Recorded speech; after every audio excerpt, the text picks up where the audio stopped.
morning. We are in Sonprayag now. Yesterday night we stayed in Devlok Hotel and Restaurant. The hotel is quite nice, and moreover the staff over here, they are very helpful and cordial. Right now we are going to Triyugi Narayan Temple. This is 10 kilometers from here. It is believed that Lord Shiva and Parvati got married in this temple. Right below we can see the queue for the registration. People who are going to the Kedarnath temple have to first stand in this queue, and I heard from the hotel staff that the queue is around 2 to 3 kilometers long, and he told it is better to start early in the morning, like at around 2 or 3 at night, so at that time the queue will be shorter. This is the queue.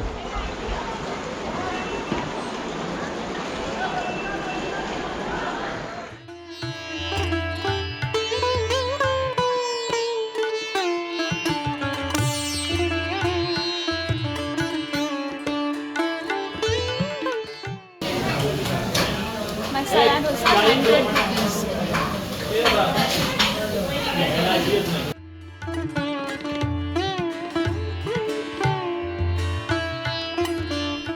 After a quick breakfast, we went towards the Sonprayag Jeep parking. From there, 10-seater vehicle is available for the Triyugi Narayan temple on shared basis. For one passenger, the fare is 200 rupees for to and fro journey in the same vehicle. The jeep driver gives half an hour of time, and more or less the darshan can be completed. We had to stay longer, so we adjusted in another vehicle while coming down and paid 200 rupees extra for that.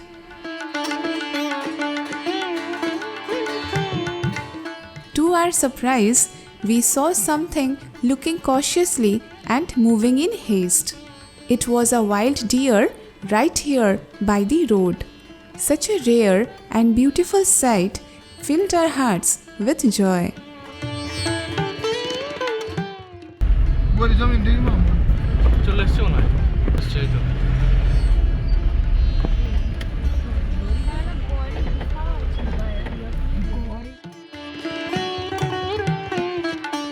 The historic and the sacred Triyugi Narayan temple is not only a place of worship but steeped in mythology and legend. The priests of the temple shared some fascinating legendary beliefs associated with the Triyugi Narayan temple.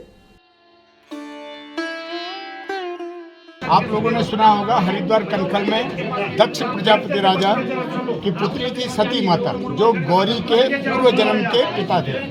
उन्होंने हरिद्वार कनखल में यज्ञ का आयोजन किया सिर्फ भगवान शिव को अपमानित करने के लिए। जब सभी देवी देवताओं को बुलाया तो माता सती ने भी हट किया भगवान से कि हम भी यज्ञ में जाएंगे, तो भगवान शिव ने उनको 2 गण दिया और भेज दिया। जब वो हरिद्वार कनखल में जाते हैं, वहाँ भगवान शिव का कोई स्थान नहीं देखते हैं, तो योगाग्नि से शरीर भस्म करके उस यज्ञ को विध्वंस कर देते हैं। दोबारा इस स्थान पे राजा हिमांचल के घर में माता मैना के गर्भ से वो पार्वती का अवतार लेती है, पार्वती, गौरी, उमा, अपर्णा। उसके बाद पुनः शिव जी की प्राप्ति के लिए वो 60,000 वर्ष तक तप करती है शिव पुराण के अनुसार। जब भगवान शिव उनके तप से प्रसन्न होते हैं, तब यहाँ पे जो अंदर में विराजमान नारायण भगवान, इनको साक्षी करके उनके पिता माता गौरा का कन्यादान करते हैं। और वामन अवतार, त्रिविक्रम अवतार भगवान का यहीं पे हुआ, जिन्होंने राजा बलि को पाताल लोक का राज्य दिया। हर साल वामन द्वादशी को यहाँ पे वामन भगवान का जन्मोत्सव मनाया जाता है। पहला ब्रह्मकुंड है। ब्रह्मकुंड में स्नान पंच स्नानी से ब्रह्म हत्या जैसे पाप से आदमी को मुक्ति मिलती है। दूसरा रुद्रकुंड है। रुद्रकुंड में स्नान पंच स्नानी से अनेक प्रकार के शारीरिक चर्म रोगों से मुक्ति मिलती है। तीसरा विष्णुकुंड, जहाँ पे आप लोगों ने आचमन किया, ये भगवान की कमल नाभि का उदक जल, इसको आचमन पाठ करने से अनेक प्रकार की आंतरिक बीमारियों से मुक्ति मिलती है।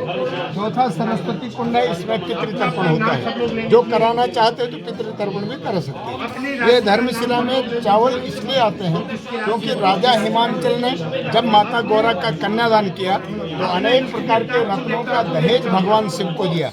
कलयुग में इतना रत्न कोई दान नहीं कर पाएगा। और परंपरा वही थी कि जब यहाँ पे जो आदमी पूजा करेगा वो रत्नों का दान करेगा। लेकिन आदिगुरु शंकराचार्य जी ने ये व्यवस्था को बदला कि कलयुगी प्राणी यहाँ पर आकर के पूजा के बाद यदि अन्नदान भी करेंगे तो उनको वही फल मिलेगा जो राजा हिमांचल को माता गौरा का कन्यादान करके मिला था। वैसे यहाँ पे पूजा में वो सब सामान आता है जो हम बेटी को कन्यादान में देते हैं। वस्त्र, आभूषण, गोदान, स्वर्णदान, बर्तन, ये गाय बांधने का किला है। अंदर में धनंजय नाम की अखंड नदी है जहाँ पे माता गौरा ने भोलेनाथ के साथ सप्तपदी फेरे लिए। फिर नारायण भगवान के दर्शन। बोलो त्रिजुगी नारायण भगवान की जय। आपने श्रीमद् भागवत कथा में सुना होगा, जो राजा बलि राजा थे वो दैत्यों के राजा थे जिन्होंने 99 यज्ञ पूरे कर चुके थे। एक ही यज्ञ बाकी था, यदि उस यज्ञ को करते तो इंद्रासन को प्राप्त हो जाते। वहाँ पे भगवान ने ब्राह्मण का वेश बना करके राजा बलि से 3 पग पृथ्वी का वरदान मांगा है। और राजा बलि को पाताल का राजा उन भगवान का ये मंदिर है, उनको साक्षी करके शंकर पार्वती का शादी हुआ। तो शादी का मंडप है वो वहाँ पे, तो वहीं पर पूजा अर्चना कराएंगे ये पंडित। ठीक है, लेकिन तुम तो ऐसा नहीं, तो वहाँ पे जाओ, वहाँ पे थाली ले लो। हाँ,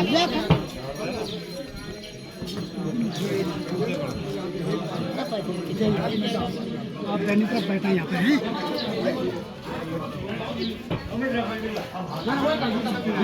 गुरुर् ब्रह्मा गुरुर्विष्णु गुरुर्देवो महेश्वर गुरुर्साक्षात् परब्रह्म तस्मै श्री गुरुवे नमः। नमस्ते। अपने कलश शपथ तीर्थ पूजनम आपको अपने कलश में करिष्ये।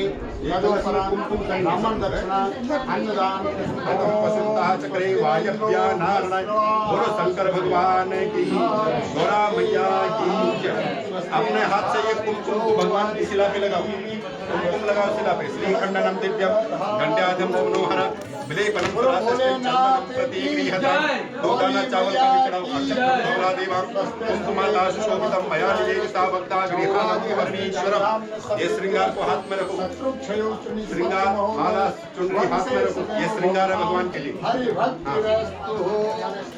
आप भी लाए हैं श्रृंगार, वस्त्र लाए हैं, कोई वस्त्रदान हाथ में रखो। इसमें वस्त्रदान के लिए कुछ पैसा रखेंगे आप। हाँ हाँ, ये अरे सर यही पे होगा, ताकि भी नहीं पाएंगे हाँ सब लगेगा यही। वस्त्र जो भी होगा सब यहीं पे चढ़ेगा। केवल आपने दर्शन मात्र करना है। बोलो ओम भूर्भुवस्सुः तत्सवितुर्वरेण्यं भर्गो देवस्य धीमहि धियो यो नः पार्वती प्रचोदयात्। बोलो इति गौरी शंकर प्रश्नार्थे द्रव्य दक्षिणा भूषणम आभूषणम वस्त्रम उपवस्त्रम अहम समर्पयामि। यहाँ पे भगवान को समर्पित करो। ओम नमो भगवते कैमरा जो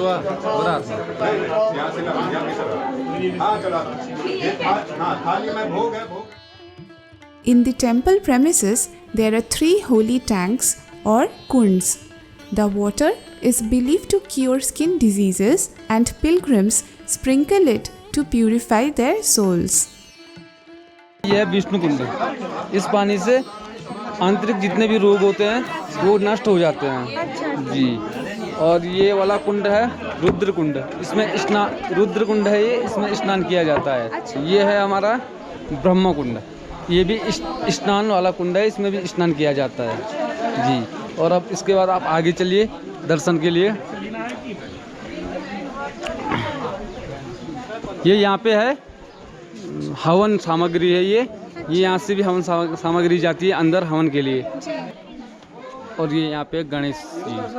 सोनप्रयाग से जो रजिस्ट्रेशन का लाइन लगी हुई है ना 3 किलोमीटर तक लंबी लाइन। हाँ, तो उसका 12 बजे के बाद बंद हो जाते हैं क्या? वो नहीं होता, वो नहीं 24 होता, घंटा खुला रहता वो है। चल रहा है वो तो रात को थोड़ा कम रहता होगा ना? हाँ, रात को कम रहता है। 5 बजे से कम हो जाता है। अभी तो बहुत भीड़ है वहाँ। अभी तो बहुत भीड़ है। बहुत ही भीड़ है। क्या बोल रहे 3-4 किलोमीटर तक लंबी हाँ, वो लाइन लगी, वो यहाँ से है ना सोनप्रयाग जाने के लिए लगी है ये लाइन। वो ये क्या गवर्नमेंट का मैनेजमेंट है, भीड़ management.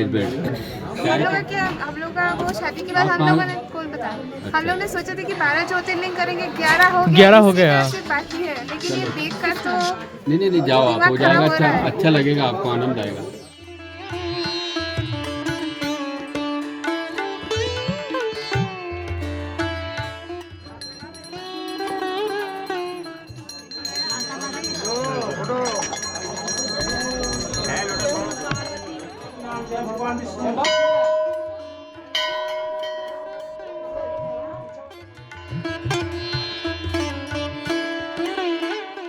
One of the unique features of Triyogi Narayan temple is the eternal flame, which is believed to have been burning since the time of the divine wedding. It symbolizes the undying love and union of Lord Shiva and Goddess Parvati.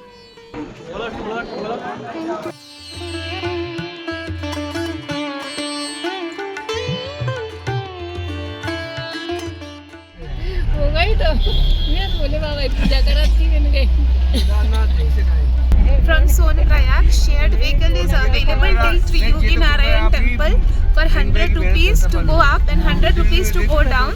You will have to come and go by the same vehicle. They give half an hour of time to stay inside the temple and do all puja and whatever you want. आपको थकावट आ गई जी हमको जय रुकना है और रुक सकते हैं। अच्छा अच्छा ऐसा व्यवस्था सब है। व्यवस्था है। और वो बारिश मिली थी क्या ऊपर? बारिश कुछ नहीं मिली। नहीं हमें नहीं। ये ऐसी धूप है। It took around half an hour to come from Triyogi Narayan temple till Sonaprayag. Near to my hotel there is one restaurant, Pahari Kitchen. We are going to have lunch over there. So let's go.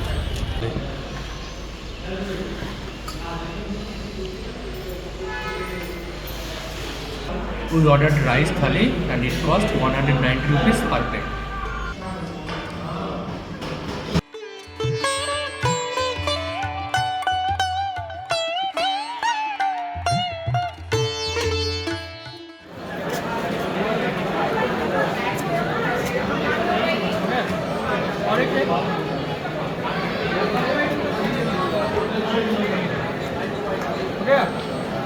कल जाऊंगा हाँ। For our Kedarnath Yatra, we bought few essential items like the shoe cover for 150 rupees and I bought one slipper also. By chance if it rains a lot then I will have to wear this. We bought raincoat for 100 rupees and some biscuits and Cadbury. And the queue for the registration we saw today, it was too long. It is around 6 PM now. We had come for the shopping and the policemen over here, they guided us and they said that you can scan the registration form right now and you can start with the yatra tomorrow in the morning. So we did this and it saved quite some time.